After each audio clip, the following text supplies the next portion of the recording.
Hi Capricorn, kumusta po sa lahat po ng mga Capricorn at mga cross-watchers? Ito po ay timeless reading. Okay, mga blessings po na matatanggap or darating po sa inyo next week. Alright, sa mga Capricorn, sumisilip ang Magician. So, sign po ito, confirmation na kayo po ay nagmamanifest ng abundance, prosperity po sa buhay, sa career po ninyo. Nagmamanifest po kayo ng magandang trabaho or mas malaking sweldo or stable na trabaho. Wow, meron kayo ditong Fool. Maring mag-isa ka sa ngayon or meron kang kasamang pet. Yan po yung kasama po ninyo sa bahay or sa apartment po ninyo. May alaga po kayong pusa. Sa kasalukuyan ay yung pakiramdam po ninyo ay sakto lang, walang sobra sa inyo pong income or sa kinikita po ninyo sa kasalukuyan ay pakiramdam mo ay hindi pa rin stable. Kaya sa ilan ay grabe ang pagtitipid po ninyo na para lang magkasya, mga dude, para magkasya or meron dito na nagtitipid na halos binibilang mo talaga yung budget mo para sa 4 na linggo. So, pang isang buwan ito. Na naghihintay ka ng sweldo, meron ditong 4 weeks na sinasabi. Significant tong 4 weeks. Okay, meron sa ilan, 8 of Pentacles, ito ay confirmation na magkakaroon ka na ng regular na trabaho, lalo na po sa ilan na nagte-training pa lang po, kaya po ay wala pong permanenteng trabaho, naghahanap po kayo ng trabaho or pagkakitaan or negosyo, kaya po ay creative project. Napakaganda nito mga dude. Yan po ay yes po yan. Pag may 8 of Pentacles kayo, ibig sabihin ay magkakapera kayo, magkakaroon kayo ng matino at regular na trabaho, maaasahan nyo na talaga yan. So, meron kayo ditong Moon. Kayo po yung tao na mga talagang may mga deception. Yan po, may mga hindi totoo sa inyo. Okay, may reverse kayo dito na 6 of Wands. Maaring kayo po ay nakaranas talaga ng downfall. Yung pong sa ilan na maayos naman po ang buhay po ninyo noon or mga ilang taon na po nakakalipas. Sa ilan, 4 na taon, okay ka naman, okay ang trabaho mo, ang career mo, ang negosyo mo. Pero ngayon, sa kasalukuyan, ay hirap na hirap ang ilan po sa inyo. Nandito yung maraming nawala na pera or nawala ng trabaho or puro delays, ganyan po. May biyahe pero laging postpone ang biyahe. Or sa ilan po ay nandito po yung kung meron kang sasakyan noon ay maaring naisanla or naibenta sa ilan po. At gustong-gusto mo itong matubos or gustong-gusto mo makabili ng sasakyan, pero ang sa ilan po gusto nyo makabili ng sasakyan para magamit din po ninyo sa trabaho, pero lagi po ditong may delays or kung ito ay may kinalaman sa loan para sa sasakyan ay maaring hindi po naaprubahan kasi reverse ang 6 of Wands. So, ayan po, may mga tao na talaga nakasakit ng kalooban mo. Maaring ito ay malapit talaga sa'yo or mga mahal mo. Dahil puso yan eh. Heart chakra mo yan. Ibig sabihin ay karamihan sa mga taong nanloko sa'yo or nanakit ng kalooban mo ay mga mahal mo sa buhay. Maaring family members ito or romantic partner. So, nandiyan na yung forgiveness kasi reverse na rin naman ang 3 of Swords. So, release na po yan. Maganda yan. Blessing po yan. Next week ay, kung hindi pa ngayon, next week po. Ito po yun na marirelease na po or magkakaroon ng recovery sa mga nagkasakit po or nakaranas po ng operasyon. Yung dumaan po sa operasyon, lalo na heart surgery or kung ano man po yung sa ilan, ano man po yung karamdaman po ninyo at dumaan po kayo sa talagang matinding hirap. Yan, sa sakit or operasyon, may recovery. Yan po, next week po yan. Good news yan, mga dude. The lovers. Yan, may commitment, may bago. Yan po yung good news naman po sa ilan, love life naman po. Magkakaroon talaga or makikilala mo na yung match made in heaven mo. Or magkakaayos kayo ng inyong pong romantic partner next week po yan. Wow, Ace of Wands. Magandang regalo ito mga dude. Magandang blessing ito mula sa infinite source, sa divine universe, angelic beings. Sa divine universe, kay God, sa angelic realm. Mga dude. Magic wand. Manifestation, new beginnings, kung ano yung gusto mong simulan. Napakagandang idea na magdadala sa'yo sa mas maayos na buhay, na mababawi mo lahat ng nawala sa'yo. Or ito nga po yun na minamanifest po ninyo na magkaroon ng matinong trabaho, or yung talagang, kasi ang number 8 dito ay infinity. Significant din po ang infinity symbol, pero yan po ay napakaganda niyan dahil mga dude, ito po ay walang katapusan. Okay, walang katapusan na gusto mo renew ka na lang ng renew hanggat gusto mong magtrabaho, hanggat gusto mo yung ginagawa mo, or hanggat talagang nandun yung passion mo. Napakaganda nito mga dude kasi hindi ka limitado. Yan po, infinity. Napakaganda niyang blessing sa inyo. Okay, so hingi tayo ng additional na mensahe. Holy Angels, Holy Spirit. Okay, additional. Oops, tumalo na to. Trust. Yan po. Basta magtiwala ka sa divine universe. Kay God. Maniwala ka na may pag-asa. Okay? Na makapagsimula ka ulit. O humingi ka ng tulong, makipag-usap ka sa mga anghel o angelic beings. Yan po. Hindi ka mag-isa sa problema mo. Hindi ka mag-isa. Okay, hindi mo lang sila nakikita, pero once na binigyan mo sila ng, dahil sa may free will ka, gamitin mo ito, bigyan mo sila ng signal. Yan po, nagbigay ka ng signal, parang green light, na green light na pwede ka nilang tulungan. Okay, kasi gusto ka nilang tulungan, pero kailangan humingi ka. Ayan o, ask your angels. Kailangan humingi ka or tawagin mo sila. Tawagin mo ang mga angelic beings, sa mga ancestors mo, na tulungan ka. Gabayan ka sa mga decision mo.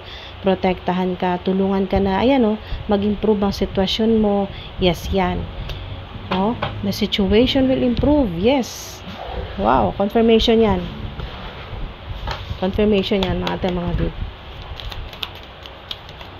Lalo na kung nakakita po kayo, lalo na kung nakakakita or next week makakita ka ng mga isda, ganyan po, or snake plant sa ilan, kung makakita ka ng kabayo, ng pusa, yan po, yung kakaiba na pusa na hindi niyo po nakikita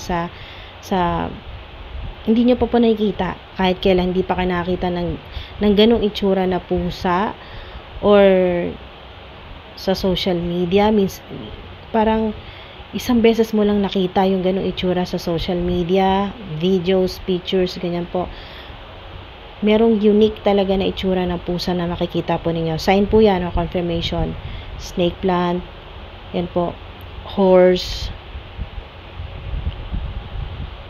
Meron ditong change one thing today, start small. Starts, 'di ba? Mag-uumpisa, may uumpisan ka talaga. Yung creativity mo, wow. Significant din po ang Friday. Sa ilan, Friday. Kung alam mo 'yan, anong meron sa Friday, ikaw lang nakakaalam niyan, at ang angelic ikaw lang nakakaalam niyan, at ang spirit guides mo, ang anghel na lagi mong kasama. Yan po, kung anong meron sa Friday. Basta change one thing today, start small. Yan po, mag-umpisa ka sa kung ano lang muna yung kaya mo. Okay? Ito nga, inumpisa mo na nga, yan next week na nga ang ilan, umpisa na po, ang ilan po sa inyo, umpisa ng trabaho next week. Wow. Congrats po, mga dude. Okay, gratitude list, 10 things you're thankful for. Yan po. Yung gratitude list po ninyo, kung ano yung mga gusto mong ipagpasalamat kay God sa Divine Universe, yan po yung mag-amplify or magbo-boost sa mga manifestation or mga pinapanalangin po ninyo. Yung snake plant din po dito ay significant. Tinuturo ulit ako dito sa snake plant. Maaring ang ilan po sa inyo may tanim po kayong ganyan.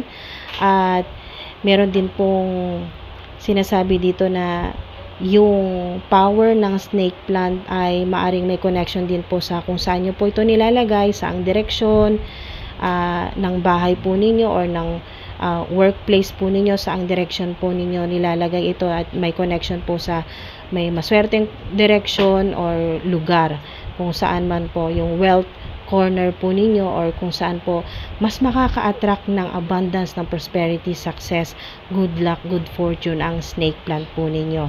So embrace your inner divine goddess. Ano man po yung inyong edad sa ngayon, yung gender po ninyo, babae, lalaki, or LGBTQIA+, meron po kayong lahat yan, inner divine goddess na vibe or energy. Yan po mga dude. May kinalaman din po sa kulay ng buhok, or magpapakulay po kayo, or mag-iiba ng kulay ng buhok, or meron din po na crystals. May connection sa crystals. Maaring may suot kang crystals, or mag-i-invest ka ng accessories na may connection sa inner divine goddess mo na energy or vibe. Yan po. Yung inyo pong interest sa mga crystals ay mas meron dito na mas mapapalapit ka sa mga crystals, mas magiging interesado ka, or pwedeng sa ilan ay ito yung magbigay sa'yo ng success sa career or beauty. Maring ginagamit ng ilan sa inyo crystals para sa protection din po sa beauty po ninyo or sa edad po ninyo, lalo na sa mga nagmamanifest ng longevity or mapabagal po ang pagtanda ng, lalo na ng physical po na itsura, physical na katawan, yung mananatiling yung younger looking po na physical na itsura or katawan, ganyan po. So nagmamanifest po ng beauty, meron po yan, nakakatulong po yung crystals. Wow. Or sa abundance naman po, kasi meron ditong sinasabi dito na green. So yung green naman po na crystals ay or stones ay nag-a-attract ng money, ng prosperity. Practice feng shui, create a sacred space. Yan po. Kung hindi ka naman interesado sa feng shui, at least po ay create a sacred space sa bahay po ninyo or sa workplace po ninyo, na kayo po talaga ay magkakaroon ng mas malalim na connection sa higher self po ninyo, sa mga spirit guides, sa mga ancestors, sa divine universe, kay Mother Gaia, lalo na po kung ang ilan po sa inyo ay mahilig po sa mga halaman, at yung mga halaman na pinipili po ninyo or tinatanim po ninyo ay yung nakakatulong po sa bibigay sa inyo ng inner peace, ng positive or high frequency, high vibrational energy, nakakatulong na mag-attract po ng positive energy, positive people, ng abundance, prosperity, or ng good luck. Yan po. Or meron din po mga halaman na nakatulong sa protection po ninyo, at protection na rin po ng buong pamilya. Yan po, sa mga nakatira po sa bahay ay lahat po napoprotektahan, pati po ang mga trabaho po, hindi lang po yung sa bahay lang po, pati mga tao po na nakatira sa bahay ay pinoprotektahan ang pera, ang negosyo, ang trabaho. So napakaganda po niyan mga dude. Alright, so bago natin isara ang inyo pong portal ay okay, so hingi tayo ng clue kung ilang digits sa ilan ang maaring matanggap po ninyo na sweldo, o kaya po ay mga unexpected po na large sums of money, yung bigla ka lang makatanggap ng pera or tulong. Yan po, 7 digits. Maaring ito ay salary, sweldo po ninyo, or yung matatanggap po ninyo na pera, or meron pong tutulong sa inyo. Yan po. O ito po yung matatanggap ninyo na mana sa ilan, inheritance, o kaya po ay panalo. Ayan po, 7 digits. may mananalo na 7 digits. Yes. Wow, 'di ba? Confirmation, yes 'yan. Yes. Mga dude. Yes, mag-improve ang sitwasyon mo. Talagang pinoprotektahan ka. Makakatulong din sa ilan yung ito po, kung susubukan po rin yung practice feng shui o kaya po ay kung meron po kayo talagang gustong mabago sa buhay po ninyo or sa bahay po ninyo or sa workplace, sa trabaho, sa career, ay mas maganda na kayo po ay humingi po ng guidance or ng advice sa mga feng shui experts. Yan po, makakatulong din po sila sa inyo. Mga dude, mentras kayo po ay nagpapasalamat sa Divine Universe, yes yan, kayo po ay lalong bibigyan ng maraming blessings. Yan po. Kayo po ay dahil po sa infinity na vibe ng 8 of Pentacles, kayo po, yung mga blessing po ninyo next week ay unlimited. Okay? Hindi 3, hindi 2, unlimited. So, paramihan po kayo. At paramihan na rin po kayo dito ng pagsusulat ng gratitude list po ninyo. Gawin po ninyong higit pa sa 10 kasi meron ditong list 10 things you're thankful for. Gawin po ninyong mas marami. 'Di ba? Kung mas marami po kayong pinagpapasalamat, edi mas marami din po darating sa inyo. Yan po. Mas marami kang maa-attract. Pero kailangan meron ka nito. Yes, yan. Yes, yan, pero ito 'yon. Kailangan may trust ka talaga. Trust. Okay, mga dude. Alam niyo na po yan kung ano ibig sabihin yan. So, maraming salamat po. Ingat po mga dude. Salamat po sa oras at sa divine energy po ninyo, sa suporta po ninyo, sa like, subscribe, sa mga nagko-comment. Maraming salamat po. Hanggang sa susunod po. Ingat po mga dude. Thank you po.